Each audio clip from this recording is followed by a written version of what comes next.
Let's look now at a data structure called a 2-3-4 tree. But before we do that, let's remind ourselves about binary search trees so we can see what the relationship between the two is. So what are the properties of a binary search tree? Well, one, we know that each parent node has no children, which would be 0 children, 1 child or 2 child nodes. We know that in order to navigate the tree, there's an order that relates the nodes in the tree, right? So we know that if B was the key, that's the values that we're using to figure out what the order is. If B is the parent key, well, then we know the left child, if it had a value of A, that A would be less than or equal to B, regardless of what A and B actually are. And we know that if C was the key of the right child, its value would be greater than B. So I've written A, B, and C here, and they could really be these letters. They could be numbers. So like A might be 10 and B might be 99. They could be strings. A might be David and B might be Robert. Something like that where there's an ordering between the key values. A balanced tree is not a requirement of a binary search tree. Now, for performance reasons, we certainly want balance as much as possible, but it's not technically a requirement. And then finally here, we know that the average case for searching, inserting, or deleting in a binary search tree is big O of log n, and that's when we have something close to balance. But the worst case is when we get far away from being balanced. In that case, then it becomes big O of n. So we're going to look specifically at something called a 2-3-4 tree, but note that these are really a specific type of B tree. B trees are search trees, just like a binary search tree is also a search tree, but these happen to be self-balancing. So as a result, their average and their worst case for search and deletion will be big O of log n. Going back to binary search trees, we can see that the average case is log of n, but worst case is n, which is much worse as n gets really big. Here we always will have log of n as average or worst case. So new values are added to the leaf nodes in the case of a B tree, and the depth of all leaf nodes of B tree would be the same. So how do we always have that the depth will be the same to every leaf node? Well, it turns out that what we can do is we can have a variable number of child nodes for any of the non-leaf nodes, much more so than a binary tree. A binary tree has a variable number of nodes, right? It's 0, 1, or 2 for child nodes. But in the case of a B tree, you could actually have thousands of child nodes. And there are some applications that do that. So how many child nodes can a parent node have? Some authors refer to the order M of a B tree, and some authors refer to the degree T of the B tree. If you have the Corman algorithms book, they use the term T for degree. Now, if you're using the term order, then the minimum number of child nodes is M divided by 2, and the max is M. If you're using the term degree, then the minimum is T, and the max is 2T. So they both give you the same range of values. It's just that order gives you the max value, degree gives you the min value. Note that regardless of which term you prefer, this minimum here is not true if we're talking about the root. The root of a B tree can always have a minimum of 2 child nodes. It could have more, but it's not restricted to half the max. All right? So where would that show up? Well, if M was 100, for example, this says that the non-leaf, non-root nodes would have a minimum of 50 child nodes, but the root in that case could still have 2, 3, 4, whatever, all the way up to the 100. So now we're ready to talk about a 2-3-4 tree. A 2-3-4 tree, once again, is a B tree, but its order is 4, which means that the non-leaf nodes have a minimum of 2 child nodes, and that will actually be the same for the root in this case, but at most they'll have 4 child nodes. So that means that in a 2-3-4 tree, every non-leaf node will have either 2, 3, or 4 child nodes. So that then leads us to the question of how do we know which path to follow? That is, which child node do we look at given a particular parent? So let's look at that now. So remember that in a binary search tree,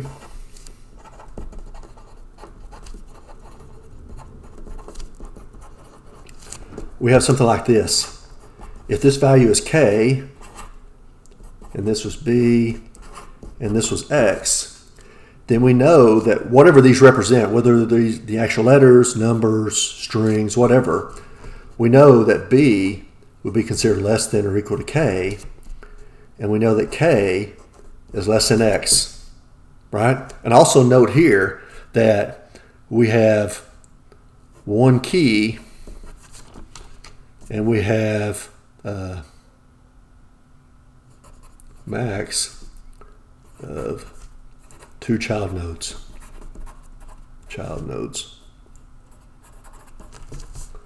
If we're talking about a 2, 3, 4 tree, and these ideas I'm about to use will extend to other B trees, but let's say we have this. We have the keys D and K, right? So these are the keys, and this is a partial tree. So we got to this point from something else. Say this is B, this is F, and this is X. Then what do we know about the relationships? We know that B here is less than or equal to D.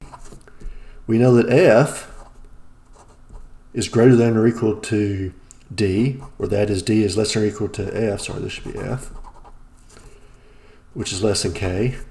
And then we know that K is less than X. So here, number of keys is equal to number of child nodes minus 1, right? Because it creates these intervals. So if I have a key, another key, there's an interval between these, there's another interval that these represent. If we only have 2 children, well then we're back to this situation right here. We would have a single key and the 2 child nodes in a 2, 3, 4 tree. And then also, once again, this would be partial, a partial tree. Let's say we had this, D, K, and X. We might have over here B. Let's say here we have F and G as keys. Okay. We might have M. And let's say we have Y and Z here. So what do we know?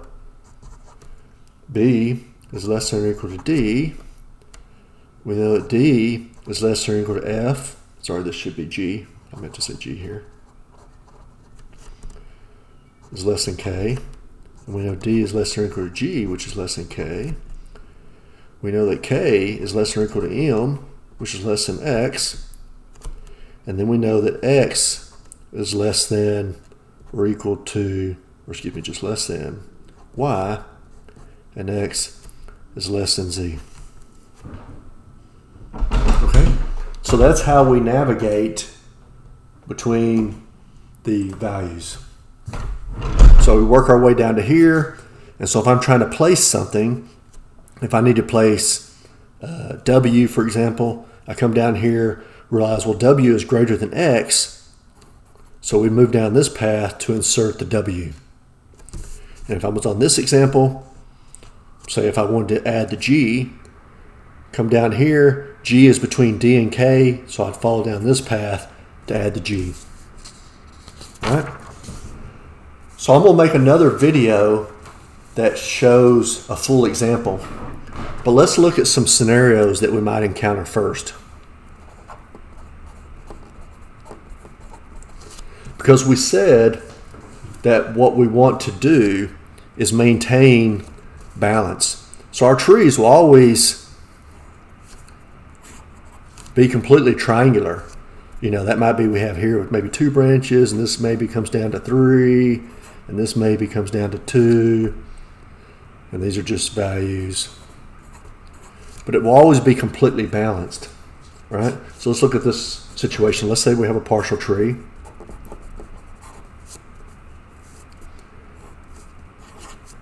And say we have K and M. So there's some branch that goes this way, I won't show the value.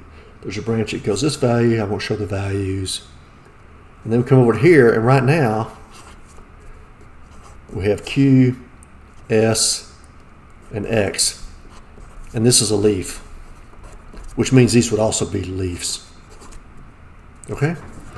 And what we want to do is insert Z. So what would happen? We'd come down here, we say Z is greater than M, and we come down to here and we want to add it to this node. And this would be a 2, 3, 4 tree. So here's what I want to do, which is, we'll see, is going to be wrong. Okay? So what I want to do is this. Okay, M. So I want to have Q, S, X, and Z. But what's the problem with this? If it's a 2, 3, 4 tree, that means the max number of child nodes is 4. Now, leaf nodes don't have child nodes, but they still have the same restrictions on number of keys, which means, going back to what I said here, number of keys is equal to number of child nodes minus 1. So the max number of keys has to be less than 4. If I do this right here, well, then I've added a 4th key as if I was going to have 5 children. So we can't do this. All right? So there's too many keys.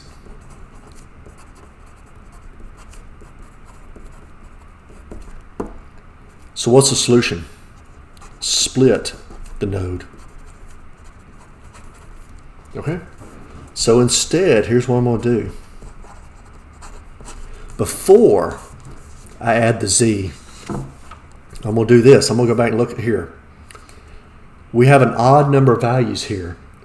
So I'm going to take the middle value and move it up a level, splitting these values.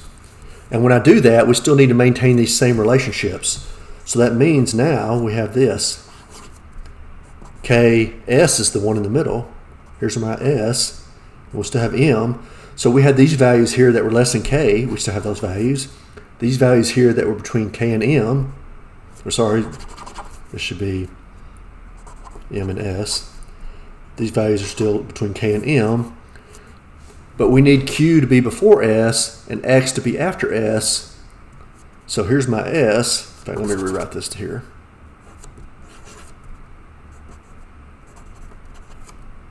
That was here. That was here. So now here's my Q.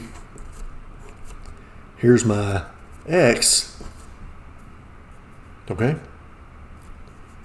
3 keys. That doesn't violate my rules. And now, so then, I'm going to add the Z. So extend this to here, and we add the Z. So if I'm coming down, if this has been what I already had, we come down here, say, where's Z? It's not before K. It's not between K and M. It's not between M and S. It's after S, so I'll come down here and add it. Okay? So once again, we came down here. We figure out where Z goes. I followed this path. But the problem is, if I insert Z, I add too many keys to this node if it's a 2, 3, 4 tree. The solution, split the node. The way we do that is find the middle value. Okay? The middle value moves up, splitting the other 2 values in this case, the Q and the X, and we have this right here. Let's look at another scenario that we're going to encounter. So once again, this is a partial tree.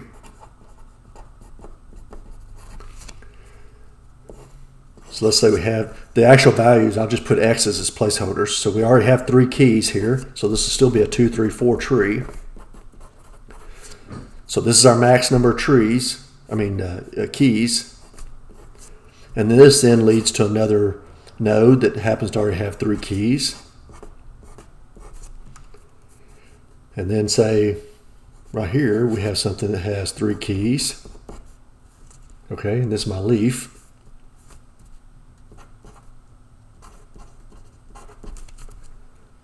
And so let's say that in this scenario,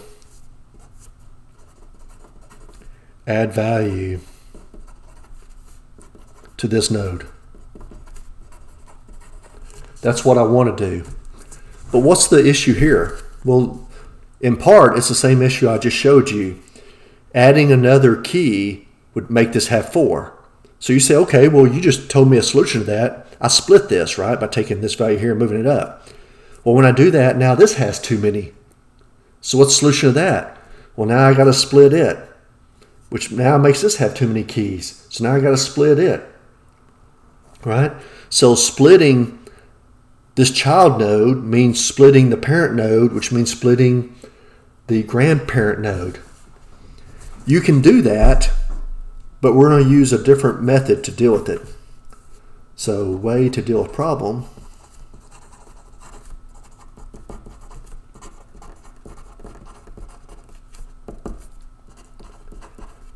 Never let this scenario happen.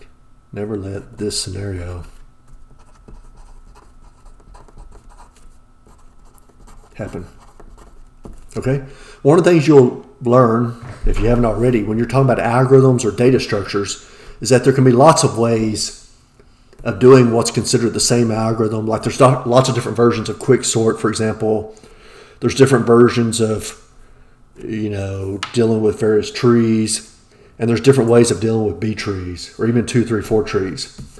So what we're going to do here is that anytime we're moving down a path to insert something, if we encounter a node that already has 3 keys, then we're going to go ahead and fix it then.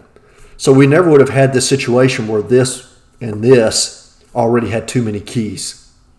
Okay? So never let the scenario happen. So when moving down tree, any nodes that already have 3 keys, if it's a 2, 3, 4 tree, okay. If they already have 3 keys, any nodes that already have 3 keys need to be split. Even if it doesn't affect what you're happening. So let's say I had this scenario. Let's say I had x, x, x. This right here only had 2 x's, right? So boom, boom. And this has x, x, x. So even if I want to insert here, now this would require splitting this, which would then move up to here. This can hold another key, but I would pass through this node first, so I need to fix it on the way. So I don't get this cascading of corrections along the way. You can do this method, but the way I'm going to show you in my examples in another video is that we do what's called preemptive splitting. Preemptive splitting, which means as I move down, we go ahead and fix things along the way as necessary. Okay, so in this scenario, splitting this puts a key here, which is not a problem, but as I pass through this, I would see it already has the max number of keys, so we would have to fix this also. Right? So those are a couple scenarios we need to keep in mind when we're working through our examples. And in my next video, I'll work through actual examples by hand.